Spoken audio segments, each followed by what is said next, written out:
Yeah, but today we had a little juke, but here we are. We're going to be talking about company culture. Pretty fun conversation. Ben, Aaron, myself, we've been in a lot of different companies, been deep inside of different companies, been very shallow into different companies, so gotten to see kind of from the inside or from the outside. Gotten to experience some bad visionaries and how not to create a company culture, and also gotten to see some really good examples of how to create a great company culture. So today we're just going to be sharing some of our tips on what we've seen, how to keep that alive in your company. It's great. It keeps people around longer, and the longer you keep people around, the better your business is running. Cheaper it is to keep people on, as you don't have to keep turning over people and training and refiguring things out. So company culture is pretty key in that part. Wouldn't you say, Ben? I would say it's very key. I mean, a great company culture, you can keep people around for, 4, 5, 10 years even. A bad company culture, well, then you're just cycling through and your churn rate of employees or contractors for that matter. I mean, just the amount of time that it takes to train somebody in the position that you're hiring them for to constantly be churning through those positions because your company culture is maybe not awesome. It's detrimental to your brand, but also Mm-hmm. the bottom line. I mean, those are hours that you're spending training people, and if you're losing them so quickly because your culture is not great, um, you may not see it right away, but you're hurting the bottom line at that point too. So company culture can really sort of weave itself into every aspect of your organization, and I think it's something that a lot of visionaries don't really. They put a lot of weight on sales, they put a lot of weight on revenue, but it always seems like company culture is like the last thing to really, have an eye on when it's really Mm-hmm. important. Yeah, and you mentioned a good thing I forgot that about too is even as contractors, we might get involved with people with a bad company culture and decide we actually don't want to work with them anymore. Or on the flip side, people have great company culture and we're like, we want all the work from this company as possible. Like we want to stay inside. They're giving us gift cards for helping out with their online event. They're sending us DoorDash gift cards. Yeah, we're gonna help out their event anytime they want. Welcome, Aaron. We're getting started here. I love it. It sounds like I jumped in at the right time. Yeah, I think that, I mean, obviously, and that what Taryn just said is really true. A lot of times we don't even think about vendors, right? We don't even think about contractors. Like, I think that a lot of times visionaries are like, hey, we just need to find somebody that does this. And so they go out and they shop for somebody that does this, not thinking about, no, no, no, the vendor's probably shopping you too. I know that we do that a lot with Collab Team. We'll get involved. I'll do a taste and see project and I'll be like, hey, let's get used to each other. And at the end of the taste and see, I'm like, no, we're not working with them. They're awful. Like they're awful to their people. They're awful with their culture. And I think that sometimes visionaries, like they don't even take that into consideration. They just think, of course, everybody's going to work with us. We're paying them, but it's like, we're going to get into it a little bit today. Like just paying somebody isn't enough. Like it's creating an energy that people are going to want to be around because everybody is paying. And once you earn a name and a space, like you can start working with a lot of different kinds of people. And so realizing it's not just you, like other people are shopping you too. So I think it's good. Mm-hmm. Awesome. So yeah, we're gonna go through a few examples here, good and bad, kind of tee things up, get some conversations going around them. Can I just say hi to Nicole? Nicole, I've missed you. So good to see you, miss. How are you doing? Hi. Doing good? I missed you guys too. I was so bummed out. I was talking to Rohan about these conversations a couple of weeks ago for weeks on it. And actually, this conversation in particular is probably my favorite. Aaron, you probably don't remember, but me and you had the biggest conversation when you hired me on company culture. It was like I was the life of my last position and came into Rohan's office and this position now. And it's a big deal to me. Company culture is my No, number and I one. think, I mean, your last employer lost, I mean, you have been incredible for GrowRev, like you're an incredible human, you know what I'm saying? Your last employer lost you over a lot of the issues we're going to talk about today, And so I Yeah, think and it's actually a huge deal that company has actually gone. because you were the life source, you were the lifeblood, and you held together the whole Yeah, network. it's actually, people and like undervalue Taryn, you laugh, but it's actually like hilarious. I still have friends in that company now, and I still get messages to this day being like, oh my God, this company is falling apart. Like my boss, who I worked number one-on-one with, like he left our account, like everybody is just slowly like dividing and falling apart. And it's a scary thought.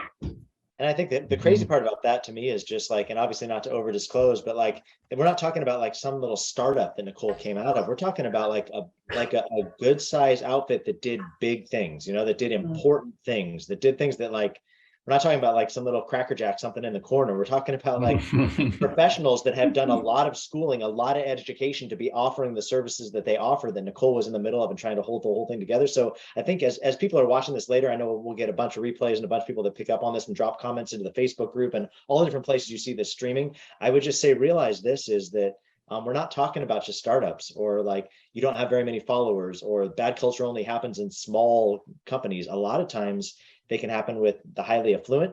They can happen with the highly educated. If you're not leaning into culture, like it's no kindness to anybody. Like think about it for your company, no matter the size, no matter your affluence, no matter how much education you got, because culture is super big because people like Nicole leave and then things start falling apart and you're like, what in the world? We've got all this education, we have all this knowledge, we've been a practice for all this time, and now the whole thing's crumbling because Nicole left. But there could be kingpin people that you want to stick around for the sake of huge. mainframe. Culture is huge. So I'm super excited to be back. Super pumped to have you here. Yes. Super stoked. Yeah, it's amazing how no amount of training or education can replace a simple please and thank you. It's crazy. Yeah, So Taryn, today we were going to go over good and bads, right? Like we're going to give a bad example and talk about some goods, right? We're just going to kind of rattle through it. I don't want to take over. I came in late, so you should just lead, but I'm teeing it up for us to have conversation. So Nicole, to wrap your brain around as you're listening today and to drop in comments where you're listening to it, I think we're going to talk about, hey, this is probably the bad way of doing it. And here's a contrast of the good way of solving that. So we're going to have some fun today. Yeah, so the first one we're going to talk about here, big one, we're taking it all the way to the top. This is the worst. One of the worst things. Nobody wants to experience this, but this is the verbal abuse you can get from the top, from the visionary, from whoever's above you, just being a verbal punching bag on all things work. That's the number one reason people will probably run away quickly. They can see it in the people. People are more timid. People are shaken. Certain people are talking. It's pretty big bad example of company culture. And I think all of us here have probably experienced that, personally. We've gotten that verbal yelling about some work, somebody being late on the wrong day when somebody's in a bad mood, somebody just forgetting something they shouldn't have forgotten. And I think about it. I think it's important too to recognize too, like, because I do feel like it's easy for us. I've noticed this about me. Taryn is always good to keep me accountable on this. It can easily become us versus them, right? Like as far as operations, integrator-based folks versus visionaries, if we're not careful, where it's like, those guys always do this kind of stuff, just pisses us off. Like it's easy for us to like go back at them in some levels. But I think us recognizing there's no villains here. It's like, okay, so what causes people to verbally abuse other people? Now, I do think there's some things that are just unjustifiable. Like abuse is not tolerable no matter what. I mean, none of it's okay, but let's ask the question of, is there a way that we could prevent it? Like what's causing this? What's the root? And I would say for most visionaries, it's frustration. Right? It's like they're feeling so much load. They're feeling the pressure of running this whole business. And then something crops up that they feel like is pretty low banner. And it's like that person gets all of the energy, like all of the angst of all of what the visionary has been carrying.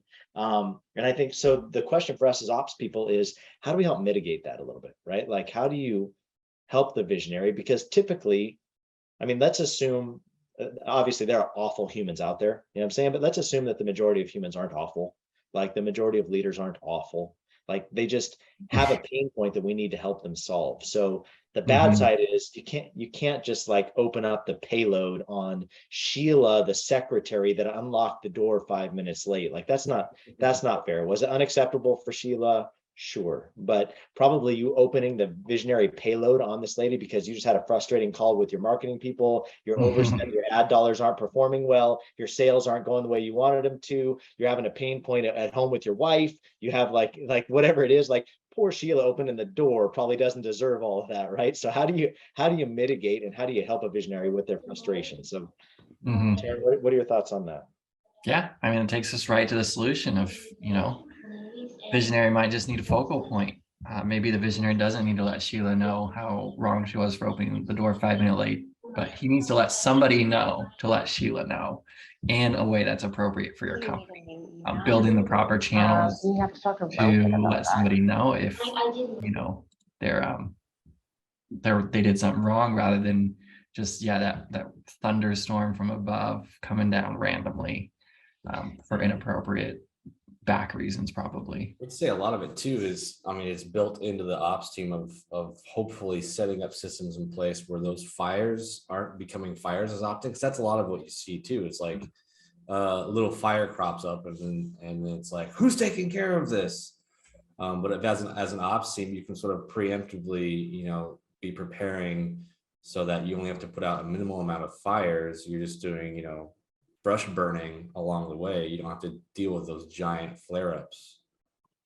Yeah, no, I think obviously, Nicole, you don't have to ever apologize to us, sister. We're just hanging out. It's great.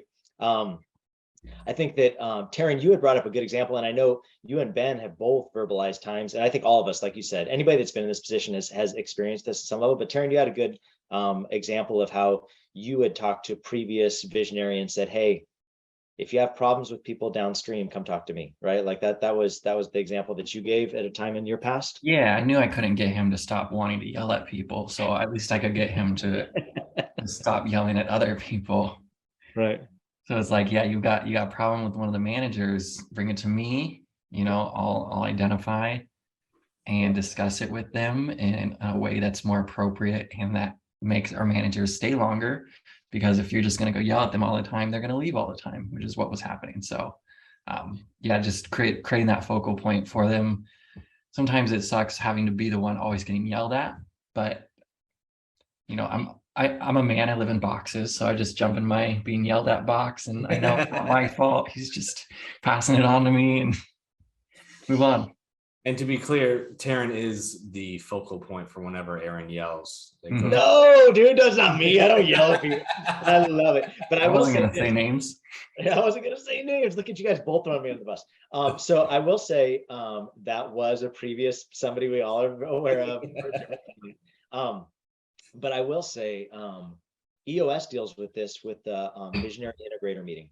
Typically, you want a visionary integrator meeting that's happening, I would say weekly, where visionary can just know, I need to make that, I need to drop a text, hey, add this to our meeting. Hey, add this to our meeting if that's how they do it. Or, I mean, if you have something that's if you have a different system of how you collect that, Slack or a list that you can put somewhere, but where visionary, when they're feeling a certain way, can pipe it straight down to said focal point. And then that visionary and integrator can have a conversation about that, just work the way through the list. I think Pete and Jess do this really well at Advance Your Reach.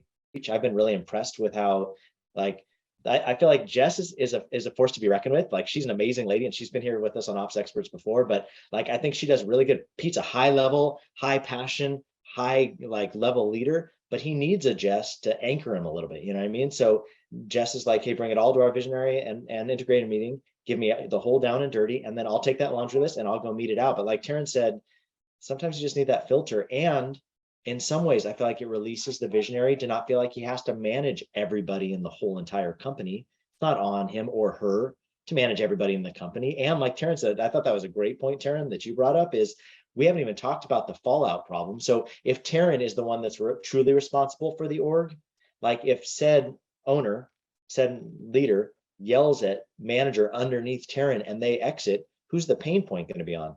Freaking Taryn, because now Taryn's got to go find somebody that's going to replace that person, train somebody, onboard that person. So Taryn's like, son of a, do you know how long it took me to get that person into the place? And now just because you went and vented on them, now they're going to exit, and now I got to go find somebody. So communicating to visionary, hey, listen, it costs us money every time that something like that happens, right? Because we got to go find them. It costs my time, costs onboarding. Like, all of us know recruiting takes forever. Recruiting time, onboarding time, training time. I just handed them management duties. They were just doing awesome. They were performing. And then now they exited, and that's going to cost all of you time again. So trying to give them dollars and cents and giving them a focal point where they can at least get it out. Catharsis, like Taryn said, sometimes it sucks to be the catharsis processor, but at the same time, it allows Taryn then to not lose the people that he's invested so much time into recruiting and onboarding and training, and get them to that spot too. So it's a win-win for everybody.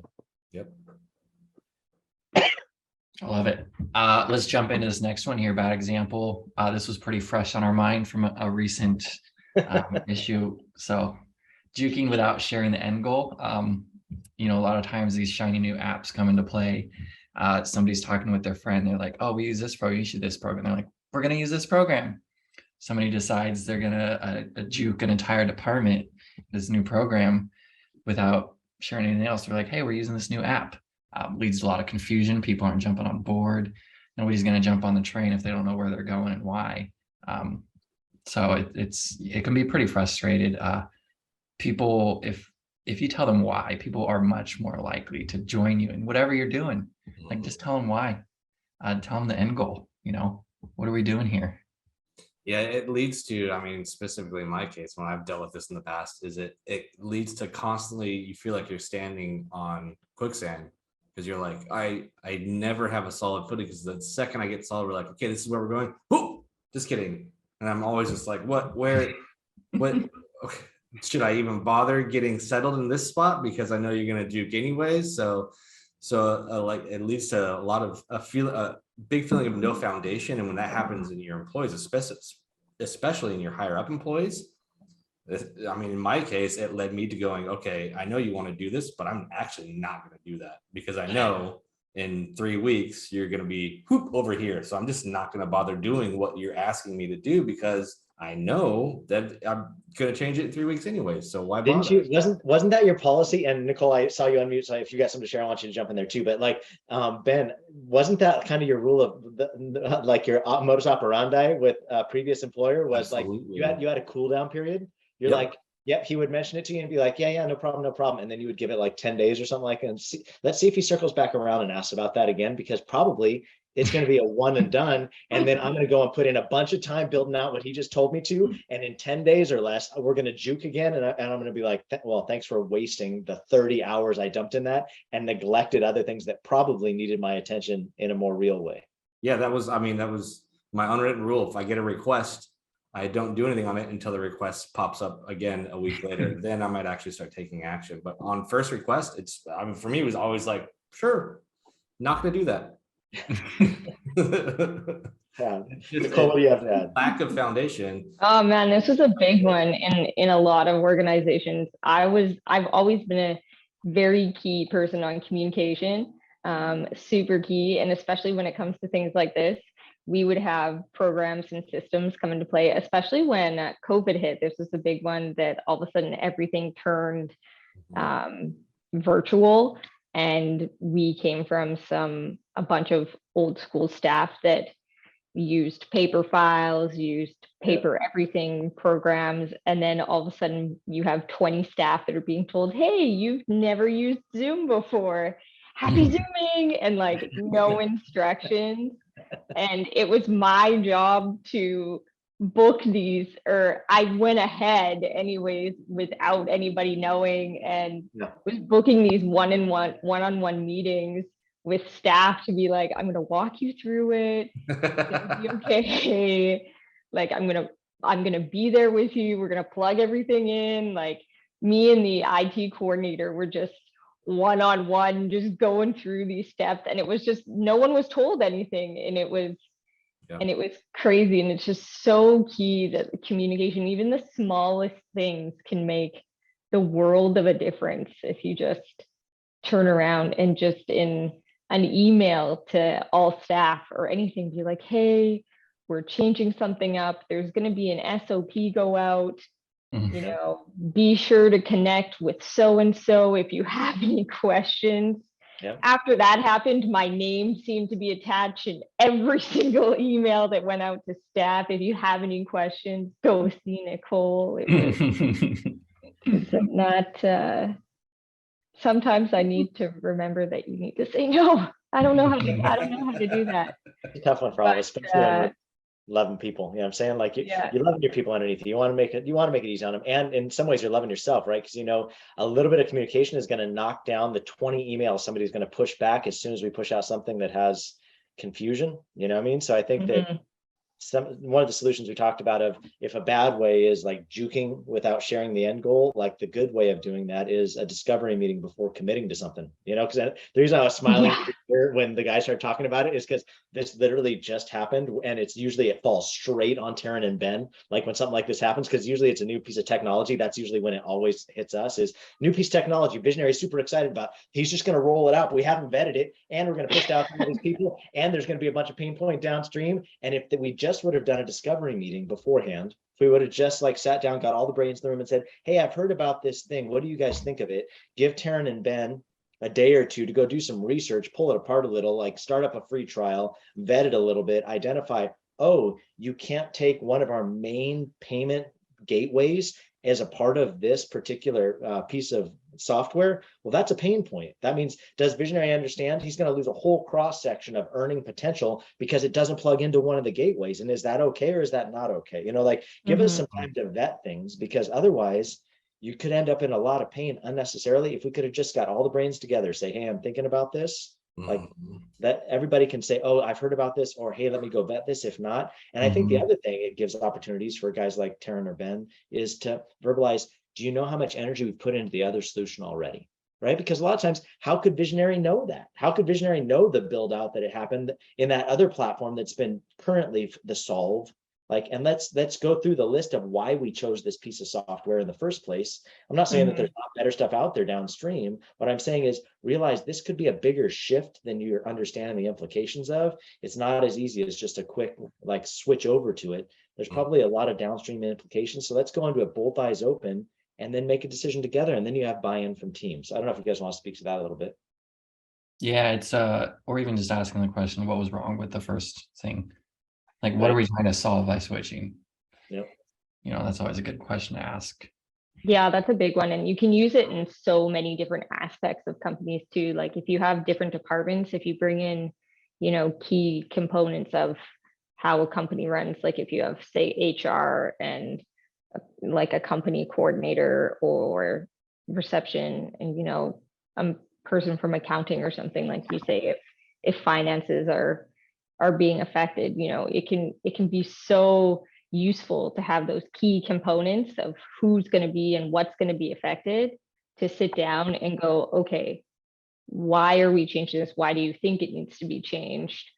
You know, if you think it needs to be changed, let's find those specific reasons, and let's look for something that will solve those specific questions, instead of you just seeing something or being told about something and being like, let's use that because it's shiny and pretty and new, and thinking it's going to be okay, but it's not. Okay. Yes. 100%.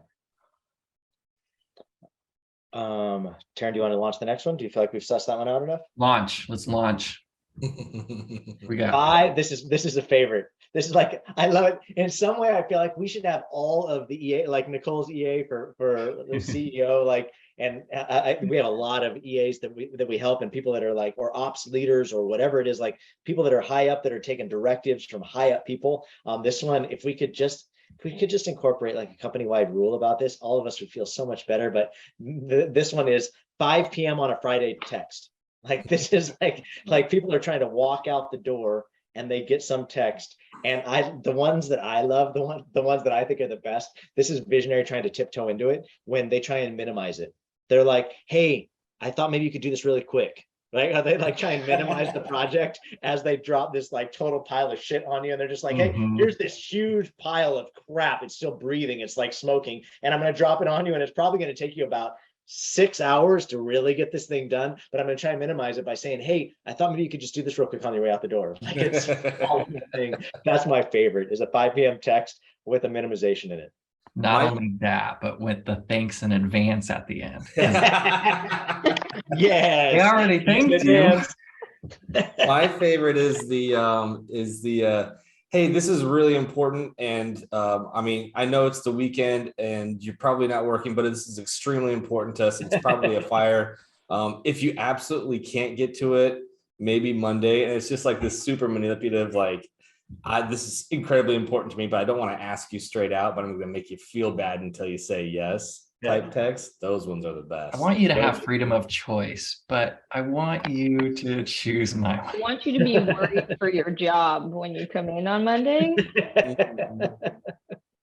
just in Oh, case you were thinking about it, or the ones that, how you say it says thanks in advance at the end, the ones that say thanks in advance at the top, those are the ones. Those are the ones that are like, hey, I just want to say thanks in advance. And you're like, oh God, I need you to book me a red-eye flight.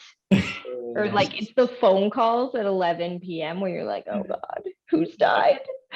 Who's died? Someone's died. oh man. So what's the good way of meeting that out, Taryn? Well, we've got advanced planning, pretty simple, figuring things out ahead of time, even on a Thursday at 5 p.m. And then maybe we realize we can't do it till Monday. But I always like to remind people, none of us here on these jobs, we're not firefighters. We're not saving lives. We can take a weekend, Job description. nothing's going to happen if you give us a weekend off to just be humans and then come back to work and figure it out. So advanced planning, realizing that unless things are actually broken and customers aren't making payments, or your email marketing platform stops sending emails, like let's give it a break, let's take a rest on this.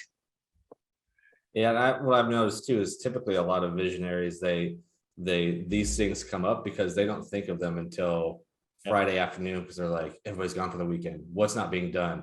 Oh wait, that didn't get done. Hey, while you're walking out the door, do you mind sending over this report? Or it's like the weekend, they're like, oh, I really want to know about this during the weekend while everybody's off. So hey, before you go, could you just put together this dashboard for me so I can watch it? And you're like, dude, it's like 6 o'clock. I'm getting ready for dinner. So that advanced planning at least on the visionary side, and probably a little bit more on the ops side too. If you can sort of anticipate what they're going to want to see while everybody's out for the weekend, you can sort of get that ahead, start building that. Like if it's a dashboard, if you've got sales going on through the weekend, I should probably get this dashboard set up ahead of time, because I know Saturday night at midnight, this visionary is going to be looking at sales and they're going to want to see those sales, and I don't want to get that text at 5 a.m. Sunday morning about the dashboard. So I'll just get it set up ahead of time. So a little bit of advanced planning on the ops side, but definitely advanced planning on the visionary side too, that hey, maybe I should think about the things I want from my team before Friday at 3 p.m. to send those requests out. I do think that most of the visionaries I've worked have pretty strong idiosyncrasies where it's like, no, anticipate the curve. This guy. You've been working with this lady for long enough. Like, the way their brain thinks. Anticipate the curve, because they don't anticipate the curve for shit. You know what I mean? They literally are. And really, in all honesty, one of their superpowers is they operate so well in real time, right? Like they operate so well shooting from the hip in the pocket that they don't anticipate curves, you know what I mean? Because they probably overstacked their schedule. They're probably always overcommitted, you know what I mean? And they're just rolling into things. And then what we've got to be careful of is enabling certain behaviors that aren't beneficial for other people, you know what I'm saying? But some of that can be us anticipating what those idiosyncrasies are of, hey, so he's coming into this I know that he's flying out to go meet with this big person in this big deal. Typically in a situation like that, this is the kinds of things he's going to ask me for. How could I front load? Just like Ben was saying, how can I be prepared, at least have done some of the heavy lift? And then Taryn, I would love for you to speak to, because I honestly have never seen somebody that does it as well as you when it comes to saying no. Like, I feel bad. Like, I'm the worst. I'm like, yeah, I can probably make that happen. Like, I'm an enabler. Like, when it comes to this kind of behavior, a lot of times, especially if it's somebody I really respect, or if it's somebody I really value as a client, and I can be the guy that wants to be the hero, the savior, the guy that saves the day. But I've noticed you do really well at understanding expectations and being like, sure, no problem. Like, I feel like you always do it like sweet as pie. Sure, no problem. I would love to get to that. I'll hit it first thing Monday morning. Or like, maybe can you like frame up, do you feel like that's the way your mind rolls with it, is framing up expectations? You set expectations by your replies back to people? I think that's probably it. I think I also can get pretty hard-headed on, I've already got my day planned out, let me do it. Like, yeah, like these are the things on my list I'm gonna hit today. Like, unless something's burning down, like I'm like, got it. I've cashed it. It's on the list. I've got time on Monday. I'm gonna take care of it then. I think we get the freedom of, as a contractors, so they can't tell you to stop working on something else and start working for them. if it was an employee situation, they could easily be like, okay, well, what are you working for me? And let's rearrange that. So a little bit of a different freedom there. We can easily say, hey, I've got all these projects for another client being delivered today. I can't get off of that and come do this for you until Monday. So I guess it's different freedoms. Do you think that framing up expectations a little bit too, where it's like, I think sometimes visionaries don't understand everything they're asking for. You know what I mean? In their mind, they've oversimplified it because they know, right? Most visionaries are salespeople, right? Like they sell pretty well. And I mean, sales is a very tricky art with manipulation too. You know what I'm saying? Like the two flirt with each other pretty closely if you're not careful, and like I know manipulation sometimes has a nefarious like implication. I don't mean it nefariously. I just mean they're good coercers. They're good convincers. Like that's their genius. That's their brain power. You know what I mean? So I think that being in that spot where like just how can I help this person understand what the implication of their ask is, because they probably convinced themselves it's pretty simple. I mean, this is a pretty small thing, but hey, okay, but just so you're clear, when you're asking me to do this, there's these 3 steps in this, and each one of those takes about this much time. So if you're asking me to do this thing, it's probably going to take me cumulatively about this much time. I don't have that much time right now, but I'll attack that first thing on Monday morning. If you want me to do, because usually if you line, I've noticed if you'll give them bite-sized segments, understanding the process of it, they can be like, oh, okay, I understand what you're saying. Could you just do this? And then it's like, usually that's a simple send out this email. Like usually that's simply a notification. Hey, expectation change is going to come out on Monday, like helping you shift some expectation, because usually it's probably because they've promised somebody something and did that before they asked you for it. You know what I mean? So now they're going to have to go eat crow. And so how can I make them eating crow not so like make it not so big of a deal? Like, hey, we're just going to push that to Monday. This is nothing's burning down. Can we send them something easy that would buy us some time? Yeah. Yep. Absolutely. And I think the gist of this one too, we've been talking a lot about visionaries, but this really leads to any management position in the company, setting clear expectations for them to be doing with people they're assigning work to. So they also shouldn't be texting people at 5 p.m. asking for stuff. And I think it's something I've learned from Aaron pretty well on if you are sending somebody something with a short time frame or last minute, like check with them. Like it's okay to ask, send them a Vox or like, hey, I've got this going on. I know it's 2 p.m. Do you have time to get to it before the end of the day? If not, it's fine. I just thought I'd ask, give them a way out, and it makes them feel more appreciated, as in it's fine if you're busy doing other things. But it's okay to ask. Yeah, and in that sense, I mean, that sort of stops the shit from rolling downhill, right? Because if the visionary is like, hey, I need this thing, and you're like, okay, cool. Say you're the ops head, you're like, yeah, no problem. I don't want to deal with it on Friday. Hey, junior position, I need this thing. That junior position's like, what the heck, man? So like, and that just helps erode your company culture even more, because the ops guy is pissed he has to ask somebody else, and the person who's being asked is pissed they're getting asked on a Friday at 5 p.m. and just this shit that's rolling downhill is just eroding the company culture all the way down. If even at a department level, you can say, all right, I know it's Friday at 5 p.m. I know my visionary might want this, or I might want this right now, but I'm going to hold off, or I'm going to ask them. Maybe they work Saturdays, maybe they like working Saturdays. You can ask them then, but at some point, someone just be like, okay, we can't just ask the whole company to be working Friday until 8 p.m. or 9 p.m. Yeah, I think too, like thinking about, that's a great point. Both of those things are great. You're right, Taryn. It's got to be a company culture. It's not just visionary to down. Like I think we deal a lot of times at the top of the food chain, but it is company wide, culture wide. If you're not careful, so goes the captain. As goes the captain, so goes the ship. I mean, like it becomes something that's just culturally wide accepted to ask impositions of people. I think too, realizing sometimes I found, how can we contract with people that work on a different time zone? Or how can we contract with people that work on weekends? Or like how, like some people are hungry for hours. They want to work weekends. They want to work evenings because maybe they've got another day job or they've got kids or whatever. And so some of that's just us as operations-based people of how can we meet the need? You know what I mean, how can we meet this person where they're at and solve without them even knowing we're solving it? Yeah, no problem. We handle that. But I'm not going to handle that. I'm going to task it out to this dude that works evenings because they're located in the Baltic, you know what I mean, or wherever it is on an opposing time schedule. And I know they're going to turn it, and visionary or whoever my boss is going to be super excited about that, that they got a result, but it didn't have to necessarily come through me and person paying that we're paying to do it. It's going to be pumped. Like, how can we get, so it's a win-win. Visionary gets, because visionaries or bosses don't like to hear no. So how can we as operations-based people come up with solutions that is going to meet the need and make everybody happy? I think it's always a good thing to shoot for. Yeah. Special shout out to Ivan, great guy. Ivan is a good dude. And what a great idea too. If you ever want things done just overnight, you wake up, you start work, and all this work's been done. Yeah, hire somebody in Europe. Yeah. Like it's great. You wake up, all your data is reconciled, your Facebook group, everybody's been added in. You got all this work done. Feels so good. Feels so good. And I mean, the other benefit is like typically, like you're not paying US wages a lot of times either. You know what I mean? So you could even get it done cheaper than if you would have stayed up the rest of the night trying to get done what was asked of you. Like that person, you're paying them a workable wage that they're happy with. And you're actually saving the company money because it didn't come out of like what they were going to have to pay you for. So I think it's a win-win.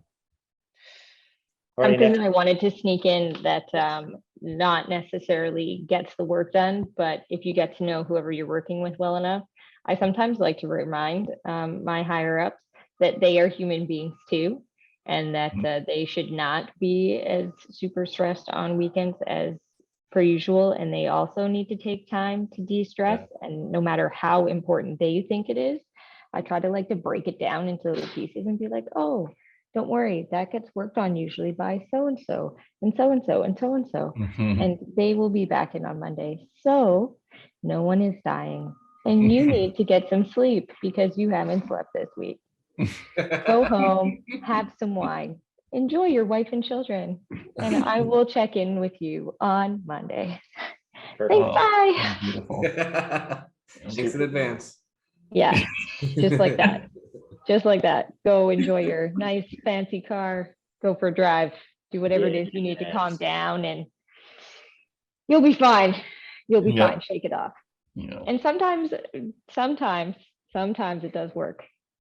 They need to be reminded too that family matters. And most of the time it is pretty solid that if you're in a good company culture, most higher ups, and again, depending on who you're working for, they will hold those things high enough up that sometimes they do just need that reminder that they do need to take time to break away and refresh. And I think that's important too, as at least from like an EA ops perspective, that if it's something that we know isn't gonna, like, we know that nothing's burning or nothing's gonna break down, it's just something that they normally will worry about or stress about, but that takes care of itself, like a dashboard or something. You're like, look, we're not going to get these results in. Look, the bank transfer isn't going to go through until Monday. Like, it's not anything we have personal control over, that they need to just take it easy, and we need them just as refreshed as we need ourselves refreshed. Because if they're spinning out of control, everything else they're harder to catch. And like, I need you to just stay still 2 seconds. Just they are hard to catch. Yeah, hard I to like catch. that image. Yeah. That tees up perfectly for the next one, which is overworking, like overworking salaries and a culture of taking advantage. I think both those things were kind of teed straight up for that 5 p.m. Friday text. But we had some good examples of people that have actually pushed against that. And I thought maybe, Ben, you might want to talk about that a little bit. Like you were asked by a client to do some work around an event, and you worked some extra hours, and they actually like comped you out beyond your pay. I thought maybe you'd want to talk about that a little bit. Yeah, I mean, it was an event and I was on board with it to begin with, and I knew it was a weekend, and that was actually a great example of, the good way of going about having people do weekend work. Hey, we have this event. Could you come and work for us? It's 2 months away. It gives me plenty of time to be like, okay, yes, I can plan my calendar around working that weekend. I would love to. I don't mind working weekends every now and then, especially if, say, my wife's out of town. Like, sure, what else am I going to do? Might as well work and make some money. I'm okay with that. As long as I can, have a beer afterwards, it's great. So I was able to plan my calendar around it. The weekend came up. It was a great event, and that was it. I was like, cool, awesome. I got my billable hours, and then a couple days later, I get an email with a $100 DoorDash gift card saying, "Thank you so much for working our event." And I was like, hell yeah, invite me to the next one. Oh, It was such a good example of like them acknowledging like, hey, this is going to be a lot of extra work and we know it's going to be extra work. So we want to give you plenty of time to plan your calendar around it, prep your mind for the fact that you're not going to have a weekend. You're going to be working Monday through Saturday. And on top of that, we know, we're paying you as a contractor, but we hope you come back and do our event again. So here's something a little extra. All of that sort of came together in this nice little package and it made me go, heck yes. I even emailed it back. I was like, anytime you guys need help again, let me know. I'll clear my calendar. Yeah, exactly. So that's a great way of doing it. Bad way of doing it would be the opposite of that. and I mean, Ben is a vendor, right? We're a contractor. We're usually a lot of times a hired gun that people bring in to help with extra, to augment, and to give extra bandwidth support. But Taryn, you said similar company did something pretty cool with their PTO, right? As far as overtime and PTO. Yeah, for their events or anytime you got big event marketing launch, anything that people probably will need to put in more than 40 hours, and they're happy to because they know only a couple times a year we do this big thing. That the company would require them to submit to HR the following week any hours they worked over 40 that week, and let them know when they were going to take that off in the next 2 weeks, the next pay period. So they required them to then work that many less hours in the next pay period. And they had to submit it to HR. HR had to be like, listen, you worked 50 hours. When are you taking that 10 hours off? Taking that off Wednesday, taking that off Thursday. So that was pretty cool to see, because I've been in situations where it's like, they don't care if you worked 50 hours that week. They still want you to work 40 hours the next week. Mhm. Like, you don't carry that over your salary. It just starts over at zero every week. Yeah. Yeah. I mean, I've been in the same organizations where it's like the expectation is that you work 50 hours a week because you're a salary employee. Like that's the culture of the company was you're a salary. So I expect you to work more because you're on salary. And it was just like, wait a minute. I thought I signed up for 40 hours, 40 hours a week. Like, sure, I get like 50 every once in a while. We're doing something big, but like 50 constantly. Like I signed up for 40 hours a week. I didn't sign up to, hand my life away consistently. And it's not like it's even a written policy, but it's like, no, I expect you. Those unwritten rules. Yeah, at this company we work. We work and we get things done. That's the worst one. That's the worst one. Hustle. It's all tucked into hustle, and it's like, yeah, but Like, we're hustling here, and I'm like, well, if I'm sprinting for 10 years straight, can I like sit down and sit on a bench for a second? Weekend off? Like I can't constantly be hustling, because at some point I get tired, and that's when you start losing employees. Like if you're constantly hustling, your employees are overworking them 50 hours a week constantly. We're hustling, we're building things, we're starting great things. People get tired. And when people get tired of hustling, they leave your organization. Mm-hmm. Fatigue is real, and realizing, I think this is the thing they're always trying to gently communicate is, but not everybody is an owner.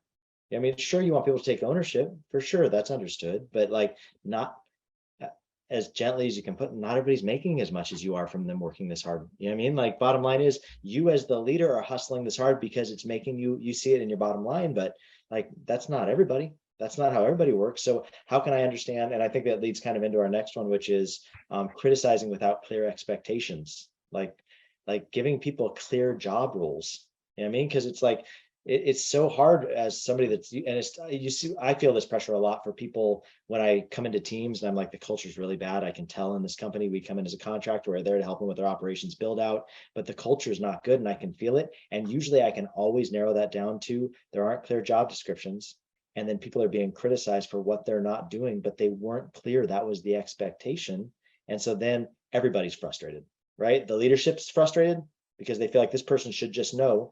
The person down below is like, do you know how much I'm already doing? Like, how much more real estate do you want me to give you? I'm out of real estate. So there's not a clear expectation, and it does lead to burnout, and fatigue is real. And like, we compensate you X for this job description, these like roles and responsibilities, and these KPIs. That's what you're compensated for. Anything outside that scope, like, let's review that on your next quarterly evaluation. Let's review that on your next 555. That's the EOS model. And then they can come in and talk to you about, hey, so I feel like I've been operating in this outside of my scope for the last amount of time. And I feel like we need to address that. Is that something that should be mine? If so, like, I feel like we need to talk about like some sort of pay increase or some sort of change in structure, or what can I take off of my plate to put this onto my plate? But if you never have like clear roles and expectations, like, it's going to lead to frustration on every side, frustration with leaders and frustration with the people. What do you guys think about that? Mm-hmm. I mean, it also leads to, you know, your best employees burning themselves out the fastest, because your best employees are always going to be the ones who are like, I'll do whatever it takes. Is that a problem? I'll go do that. Is that a problem? I'll go do that. And so you've got your best employees who are running around like chickens with their heads cut off, trying to fix and do everything. They burn themselves out even faster just by them wanting to be a good employee. You know, they're your classic overachievers. You know, the kids in front of the classroom always raising the hand. Like, those are great people to have in your organization. And it's really easy to take advantage of those people and burn them out extremely quickly if you don't go in and say, no, this is your role. You know, this is the lane that you drive in. I don't want you doing IT and marketing and finance and sending out emails every Saturday night. I want you to do this thing. Let them be really good at that. But I mean, I've seen it happen time and time again, where a leader will criticize somebody, and that really good employee rises up and goes, I'll take care of everything. And then it all falls on them. They burn themselves out, and you lose your best employee. And then you're still, as a leader, you're still frustrated because now more stuff isn't getting done. Yeah. I think that SOPs are really important in that aspect when you come in, and making sure that those roles and positions are written down somewhere, or make sure that even when, I think a lot of the time in companies it gets lost, that you'll have those really great employees that are secretly withholding information of, if you were to ask someone. I remember at my at a position I was in, I was always asked, which was kind of scary. My who I would answer to would turn around and be like, what if you were hit by a bus tonight? Mm-hmm. Would someone know how to do that tomorrow? And the answer was always no. Right. And it would be, you know, then you're in a position where you have a company, and as you know, a higher up or someone that when you're going into a company to help them with their operations, I mean, you got to think, you know, if something were to happen, do you have those things written down or somewhere in place that someone could come in and do those things, so you're not running around like a chicken with your head cut off going, we don't have someone to do that, or we don't even know how to do that, or how that was run, or even like how Aaron was saying, Taryn, you're really good at saying no. Like if no one else knows how to do that, you know, if it's, you know, if conversations like this don't happen, you know, people just don't know. And I think that's so important to have somewhere those things written down, or having video training sessions, or anything that's just some kind of helpful tool to have in a company's back pocket, that you can have people come in and have those things. I feel like where EOS deals with that really well is like, so I would say where you can start with all this that really helps is typically you're like, oh my gosh, we're so overwhelmed, we need to hire somebody. Okay, great. Do you have a job description? Okay, we're not going to hire anybody until we have a job description. Like, pump the brake, let's build a job description, because then you're already starting the framework right? So then as you hire somebody and onboard them and train them into those things, typically you're going to need to build out some, how do I do these things onboarding wise? And it gives you opportunity to build. But what I've noticed, like what Nicole's talking about there, is EOS has a tool they call Delegate and Elevate. And it's, hey, let's list out all the things that you do in the day-to-day. For us at Collab Team, usually we'll start somebody in the gap analyzer. Tell me everything that you're doing in the daily, weekly, monthly. And then let's take all of that and pull that into a Delegate and Elevate. And it's like, of these 4 quadrants, like love it and I'm great at it, like it and I'm good at it, but I don't like it, and I'm not good at it and I hate it. Like, that's the 4 quadrants. And like, drop all of your stuff into there. And the things that are in that bottom quadrant of I'm not good at this and I hate it, we all have those things in our play, right? Where it's like, I'm continually being asked to do this. I'm telling you, I'm not the dude. I'm not good at this. If you want me to keep doing it, I'll keep doing it. But this could be done or should be done by someone else. Sometimes it's just like, that doesn't need to be that doesn't require my brilliance anymore. You want me to live and love at and great at up at the top. So how can I delegate this off? It's by SOPing it out. Just like what Nicole, you just said, like the easiest way to hand something off is SOP it out and hand it to somebody. But if it's not SOP, like if you haven't created standard operating procedures, how can you even ever hope to get that off your plate? You'll never be able to delegate that down because it can't just be verbal, and you don't want to just go out there. What I've noticed is sometimes people are like, oh, you can't do that? Fine, I'll go find somebody that can do it. And then they go out and they hire somebody, no job description, and the person just comes in and it's like they're a catch-all on random tasks. And it's like, okay, so we're already setting it up to fail then, because they don't have a job description, no SOPs built around it for onboarding, and they're going to become a collector, which means that's probably going to fail over time. So let's just do it the better way of, hey, we're at bandwidth. Let's find a person, create the job description, recruit somebody in based on it, and train them in that, and then like pare it down and hire based upon bandwidth. I think it's the best way to do that I've seen. Yeah, it's a good way to prevent burnt out of your number one employees. Like how you said, create that quadrants and have those, 3-6 month check-ins every once in a while, or, those monthly set check-ins that you're like, okay, what new thing have you taken on? How many new projects have you taken on from, how many new things have you been asked? That was a constant question I got a lot of. How many more projects have you taken on that we don't know about? And I'm like, oh, you mean the other 10 things that I got added onto my plate by partners that you don't know about, right?